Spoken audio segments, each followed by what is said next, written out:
Gary Dunn is making his second run for North Carolina governor. He's in our studio tonight as our special guest. Thank you, sir, for being on the show. Thank you for having me today.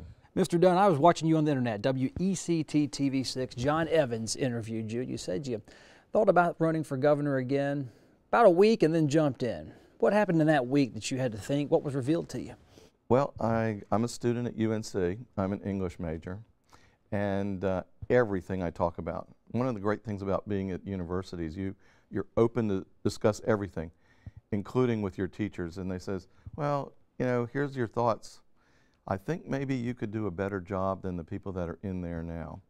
You're opinionated, you're mature, you're not a reactionary. Maybe you should run. Says, whoa, wait a minute. I don't know. I think I've got a lot on my plate. So, and after looking at it and said, well, maybe I can. Then I went home and asked the family. And they, of course, said, no, you're crazy. And I says, well, maybe that's what it takes. Maybe it takes somebody that's crazy and sane, not crazy and insane.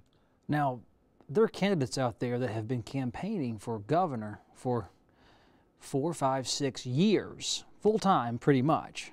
And you're coming off a college campus with a little attaboy and a pat on the back. Are you trying to make a statement or are you trying to win this thing? I'm going to win. I feel that if people go to my website and they read my positions, now I don't shoot from the hip. I'm at a point where with my kids, I have 6 kids, biological kids, and more kids that I've adopted. And when they ask me a question, I have to present them with facts. Just as my teachers say, well, you can't just go to Google it and get answers anymore. You're past that. You need to substantiate it, document it, and have somebody look at it and review it to make sure that what you're saying is real. As far as the answers and why I think I can do a better job, I mean, that's really what you're asking. And that's what everybody else is asking. Well, I'm not the smartest guy on the planet, I'll tell you that. But I know that to begin with. So I can go out and hire somebody or ask for advice if it's a matter of chemistry or science or physics or biology. Gee, there are really smart people out there. And a lot of them are at the universities, and a lot of them are teachers. And seeing as at one time I think I had 5 kids in college. Yeah. Well, you know, the thing is with governors and with presidents, anybody else, you're supposed to stand on the podium and have answers. They look to you as the leader to say, these are the answers, and all of you beneath me will implement my policies. That seems to be the opposite from what I'm hearing from you. That is the opposite. I am not the white knight with all the answers. I am not the savior. I am not the person that's going to come up there. What I'm going to do is I'm going to put in a system that says, everybody, come to me, tell me what you want. I'll listen. And the office of governor is not to my dictates, my opinions. No, my concept of the office of governor is to go out and say, hey, Kelly, you tell me, what do you want? I will represent you. I will present you with a forum that says, okay, this is a safe forum. Let's discuss it. Let's bring it up. Let's find some facts. Let's discuss how people want to vote on it. I don't get to make law. I don't get to make policy. I wouldn't ever do that. I represent the people out there. I don't represent me. I'm just me. What about ideas you would find absolutely preposterous? Would you spend entertain them. You'd entertain them? You Yeah. spend tax money exploring it, see if it's viable? Within range. I wouldn't go and say, okay, we're going to start our own space program here in Raleigh. No, that's a little bit far out. Or I wouldn't say, oh, let's start a new, we're going to tunnel through China. I mean, I wouldn't do something. I'd look at all of them, but I'd say what ones are actually predictable, feasible, probable, and practical. And then I would go out and say, after I limited those, I would go out to the general public and say, hey, look, I don't want to vote on it, not the way you're thinking of going to a ballot and vote. I would like to see the voting. Everybody, 95% of every college kid has an iPod, and almost 99% of them have cell phones.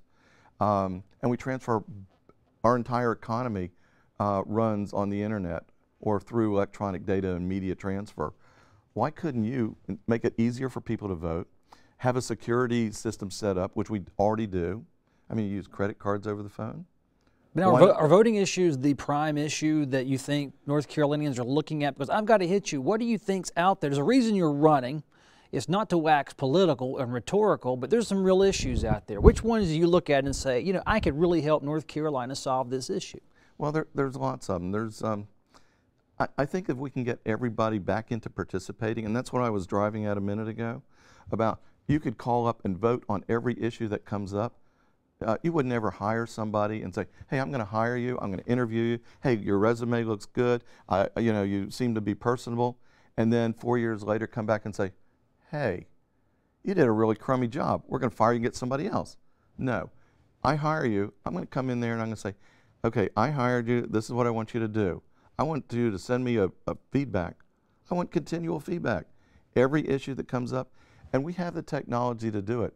Hi, call in and vote, or press it in, or go into your computer and vote. Something comes up like fracking, the oil, the natural gas rather, that's coming up like very shortly. I says, I think that we need natural gas. I think our country runs on fuel. We run out of fuel, we run out of food. And how would you vote on it? Hey, call up and vote on it. You don't have to set in a referendum. Just call and vote. It says, how many people out there think it's right? But I would want a debate in public and say, okay, here's the experts that say it's good, here's the experts that say it's bad, and here's a general opinion. Would this be a binding direct democracy, or would it be the feedback you would take to the legislature and say 3 million people voted they either support or oppose fracking or public school funding or a sales tax? Because we have a representative system here, and you're asking Democratic Republic. Or Democratic Republic, yeah, okay. And direct democracy, we have two chambers here, and then we would need your signature as governor. You want to turn that upside down, or just give people a voice and have them guided by that? I want people.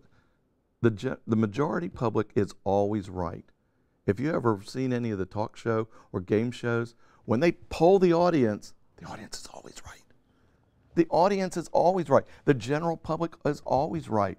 You have to take the loud and the soft and the fringe and the minorities that are off of the record and say, okay, here's the majority. And you know what? The majority is always right. They know how to make decisions. We are the best educated populace ever. We're so connected that if I asked you what the square footage of Argentina was, and you could give me the answer in 5 minutes. If I told you, tell me what all the good points are about you know, putting in a toll road through North Carolina, and all the bad points, you could give me those answers in 5 minutes. We are well connected, we are well educated, and I want to tap into the fact that everybody out there needs to be connected. So you think with direct input into the governor's office and then into the legislature from the people, yeah, that would solve fill in the blank problem in North Carolina, that the consensus would reach the right answer inherently. Yeah. The consensus always reaches the right answer. That's how we run. That's what makes our country great. We are by consensus. You've written on that website in your campaign about achieving stability in the housing market, fuel markets, food markets. Which one of those needs stabilizing the most, and then how would you get there? Well, you know, those cyclic, in every industry there's cycles. And cycles are good. I would just like to smooth them out just a little bit. I don't want to make major changes. I want to smooth them out a little bit so we don't have spikes and balloons and surprises in our economy. Do you have a plan for that, or do you want to see how it would work out based on the collective input of academia? Well, no, I would do lots of consulting and get lots of advisors. There are people that are experts in every single field that you can imagine. I am not an expert, like I said earlier. I am not an expert in all the different fields, but there are. Our universities, our businesses, they're experts. Our different associations, Teachers Association, what are they expert on? How to teach. The Police Benevolent Association, what are they experts on? Police and law. Lawyers Association, they're experts on law. These people, I mean, I feel that we're not tapping them enough. And as governor, I would come in and say, hey, come into my office, talk to me, bring the legislators in, bring the rest of your local politicians in and say, hey, talk to us. We open the doors, we let you give us your ideas and concepts, because we're not the experts. You are. Most Democrats, Republicans have stomped on one side or the other of most of the major issues in North Carolina. How do we know where you stand if everything that comes down the pipe, you're 50-50 right on the fence and you'll make a decision later? That's a good point. I have a friend who's an attorney, and I'll try to be brief with this whole long explanation. You'll have to be. He one day gave me a book. Now, he gave me a book on how juries are selected. All right? And I said, well, okay, I'll read it. And he told me, and to preface that story, when I went to meet my wife's father, he said, come walk with me. And this was in Hainan Island off the coast of, in the South China Sea, off the coast of China. And we walked and we walked and we walked. And he would look over at me, and he walked and walked and walked. And he looked over at me and walked and walked and walked. And this went on for like 2 hours. Now, move up about 10 years. I'm in front of the company attorney in Oklahoma City, and he hands me the book and says, well, how do good attorneys select jury? I said, what questions do you ask? And he says, back off. Back off. They don't listen to what they say. They look at how they walk. They look at how they carry themselves, whether they carry themselves with a chip, with a grudge, with a burden. They see by how they walk, they can tell after practice how they walk, whether they're flexible to be moved by argument. I'm flexible to be moved by argument. Somebody comes to me with a good argument, I don't have to be the person that sits on the wall or is, you know, this position or this position. I can make a decision based on the arguments that are good. Well, I'm paid to try to pin you down on some issues. Go, pin me down. Temporary sales tax. That could be debated not only in the primary. There's proposals out there for job creation using a 3/4 cent sales tax. It's going to be out there in campaign 2012. Your position on the sales tax? You said temporary. They call it temporary. Wow.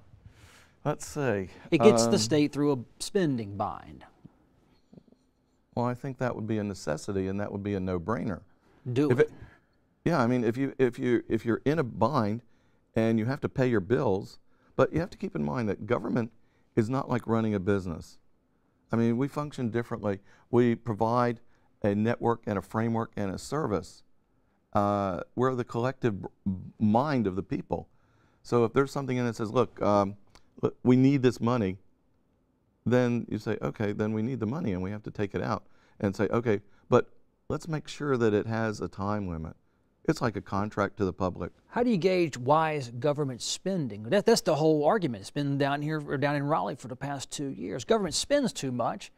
You're collecting enough taxes, you just can't stay on that fiscal diet. Is government spending too high, or is it just right? You say raise taxes to fill the hole, but what do you do about the hole? Well, no. Let's go back to, let's put the word temporary in there. All right. In an emergency, yes, you would say, okay, this is something that needs to be done. This is like, all right, this needs to be done for a temporary emergency. But I wouldn't say, okay, let's just whitewash everything, you know, and say, okay, we'll put in new taxes, or we'll raise the tax here or tax there. That sort of doesn't get it. Ask me the question again slowly. Go ahead. You want a temporary sales tax. What is your position on it given government spending? And they say the need to fund schools or for funding job creation because the government doesn't have the money to invest in these sectors. Wow, that's like a three-part question. They're not simple answers. No, they're not. I'm going to have to pass on answering those because unless we break them down and have the time to break them down, I think that's out of my range. Okay. For, like I said, I don't shoot off the hip. Well, you ran as a Republican in '92. You're running in 2012 as a Democrat, and you write, Democrats seem to do a better job in tougher times than Republicans. Or in so many words, that's what you say. Why do you believe that now?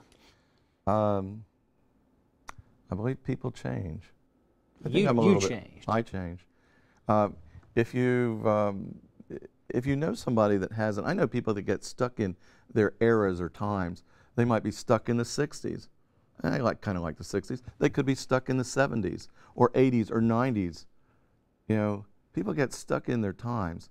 And I feel that I change, and I have great people to help me change. My youngest is 9, and my oldest is 28, and they help me change. They say, would I have ever gone to the Hunger Games last night to see the midnight opening if I didn't have a 14-year-old saying, Dad, come on, there's millions of people reading this, or read through Twilight or Harry Potter? No.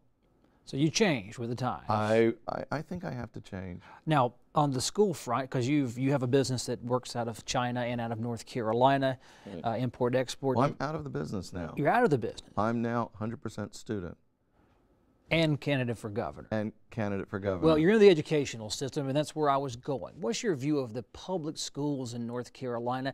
And now you have the charter schools coming online. I think that it's the parents' job to educate their children. It's not like you send your kids to school to babysit them while you're at work. When something goes, now let's talk about schools. All my kids are in public school. They all came through public school. I came through public school. I think, you know, the secondary schools, the private schools, the charter schools, there's room for those. And those people put those together for their own particular reason, not mine. I think the public school does a great job. Well, I don't know, I'm here. So I guess I'm testimony. My kids are in Charlotte-Mecklenburg school system. They're all top of their class. They're great readers. They get, I think that the number of awards that my kids get for reading is just outrageous. My kids read through like 2 or 3 books a week. I remember that they're much smarter than I am.